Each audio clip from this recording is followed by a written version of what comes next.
கிளிப்பர்கள், கிளாம்பர்கள் கேட்கறதுக்கு ஒரே மாதிரி இருந்தாலும் எலக்ட்ரானிக் சிக்னலை கண்ட்ரோல் பண்றதுல இதோட வேலைகள் முற்றிலும் வேற.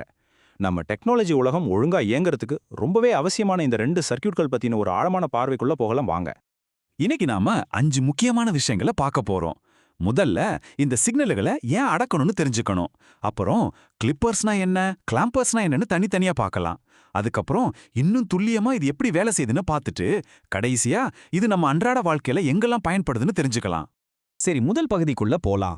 எலக்ட்ரானிக் சிக்னல்கள் ஒரு கட்டுப்பாடு இல்லாத நதி மாதிரி நம்ம கேஜெட்ஸ் எல்லாம் கரெக்டா வேலை செய்யணும்னா இந்த சிக்னல்களை அடக்கி நமக்கு தேவையான மாதிரி அதோட வடிவத்தை மாத்தணும். இங்க தான் நம்ம ஹீரோஸ், அதாவது கிளிப்பர்ஸும் கிளாம்பர்ஸும் உள்ள வராங்க. இந்த ரெண்டுக்கும் இருக்கிற அடிப்படை வித்தியாசத்தை முதல்ல சிம்பிளா புரிஞ்சுக்கலாம்.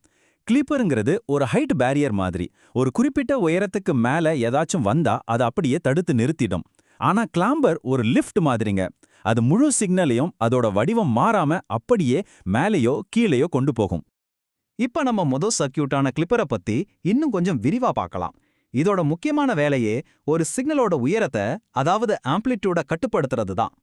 கிளிப்பரோட டெஃபினிஷன் ரொம்ப சிம்பிள். அதோட பேர்லயே இருக்கு பாருங்க, கிளிப் பண்றது, அதாவது வெட்டுறது. ஒரு சிக்னல் நம்ம செட் பண்ண வோல்டேஜை விட அதிகமாவோ இல்ல கம்மியாவோ போச்சுன்னா அந்த தேவையில்லாத பகுதியை ஒரு கத்திரிக்கோல் மாதிரி இது கட் பண்ணி எடுத்துரும். ஒரு சிம்பிள் நெகட்டிவ் கிளிப்பர் எப்படி வேலை செய்யுதுன்னு பார்க்கலாமா? ரொம்ப இன்ட்ரெஸ்டிங்கா இருக்கும். சிக்னலோட பாசிட்டிவ் பகுதி வரும்போது டயோடு சும்மா இருக்கும், சிக்னலை எதுவுமே பண்ணாம போக விட்டுடும். ஆனா நெகட்டிவ் பகுதி வரும்போது டயோடு ஒரு கேட் மாதிரி மூடிட்டு சிக்னலை -0.7 வோல்ட்டுக்கு மேல போக விடாம தடுத்துடும். இதுதான் கிளிப்பிங்கோட மேஜிக். இதோட உண்மையான பயன்பாடு ரொம்பவே சூப்பரா இருக்கும். ராக் மியூசிக்லாம் கேட்பீங்கன்னா அந்த கிட்டார்ல இருந்து வர ஒரு கரகரப்பான ஓவர் டிரைவ் சவுண்ட், அதுக்கு காரணமே இந்த கிளிப்பர் சர்க்கியூட் தான். சிக்னல்ல முழுசா வெட்டாம லேசா சாஃப்ட் கிளிப்பிங் பண்றது மூலமா அந்த பவர்ஃபுல்லான சவுண்ட் உருவாகுது. ஓகே, கிளிப்பரை பத்தி பார்த்தாச்சு. இப்ப நம்ம 2வது சர்க்கியூட்டான கிளாம்பரை பார்க்கலாம். இது கிளிப்பரை விட எப்படி முற்றிலும் வேற மாதிரி வேலை செய்யுதுன்னு இப்போ நீங்களே பாருங்க. இங்க தான் முக்கியமான வித்தியாசமே இருக்கு. கிளாம்பர் கிளிப்பர் மாதிரி சிக்னலை வெட்டவோ குறைக்கவோ செய்யாது. அதோட ஒரிஜினல் ஷேப்பை கொஞ்சம் கூட மாத்தாம முழு சிக்னலையும் அப்படியே தூக்கி மேலேயோ அல்லது கீழேயோ நகர்த்தி வைக்கும். சிம்பிளா சொன்னா அதுல ஒரு டிசி வோல்டேஜை ஆட் பண்ணும். கிளாம்போட வேலையில ஹீரோ யாருன்னு கேட்டா அது கெபாசிட்டர் தான். முதல் பாதி சுழற்சியில அது ஒரு குட்டி பேட்டரி மாதிரி தனக்குள்ள சார்ஜ் ஏத்திக்கும். அடுத்த பாதி சுழற்சியில அந்த சேமிச்ச சார்ஜை யூஸ் பண்ணி மொத்த சிக்னலுக்கும் ஒரு புஷ் கொடுத்து அதை ஒரு புது லெவலுக்கு கொண்டு போயிடும். இதோட முக்கியமான பயன்பாடு வீடியோ டெக்னாலஜில இருக்கு. நம்ம டிவி ஸ்கிரீன்ல படம் ஷேக் ஆகாம, கலர் மாறாம ஸ்டேபிளா தெரியுது இல்லையா? அதுக்கு காரணம் இந்த சர்க்கியூட் தான். இது வீடியோ சிக்னல் இழந்த டிசி அளவை மீட்டு தர்றதால இதுக்கு டிசி ரெஸ்டோரர்னு இன்னொரு பேரும் இருக்கு. இதுவரைக்கும் நாம பார்த்தது எல்லாமே ரொம்ப சிம்பிளான சர்க்கியூட்ஸ். ஆனா சில அப்ளிகேஷன்ஸ்க்கு நமக்கு ரொம்ப ரொம்ப துல்லியம் தேவைப்படும். அந்த மாதிரி நேரத்துல நாம இன்னும் அட்வான்ஸ்டான வழிகளை தேடி போகணும். பாசிவ் சர்க்கியூட்ல ஒரு சின்ன பிரச்சனை இருக்கு. அதுல இருக்கிற டயோடு தனக்குன்னு ஒரு 0.7 வோல்ட் எடுத்துக்கும்.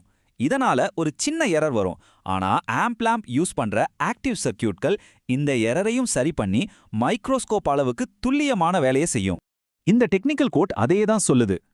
ஆம்பாம்ப்ஸை வச்சு இன்ஜினியர்ஸால அந்த டயோடோட சின்ன பிரச்சனையை கூட ஈஸியா சமாளிச்சு ரொம்ப ரொம்ப சின்ன சிக்னலை கூட அவ்வளோ துல்லியமா ப்ராசஸ் பண்ண முடியுது. இது மாடர்ன் எலக்ட்ரானிக்ஸ்ல ஒரு பெரிய கேம் சேஞ்சர்னே சொல்லலாம். இந்த டேபிள பாருங்க, இது ரொம்ப முக்கியம். ஆக்டிவ் சர்க்கியூட் துல்லியத்துல கிங்கா இருந்தாலும் ஒரு விஷயத்துல அது தோத்துடும், அதுதான் வேகம்.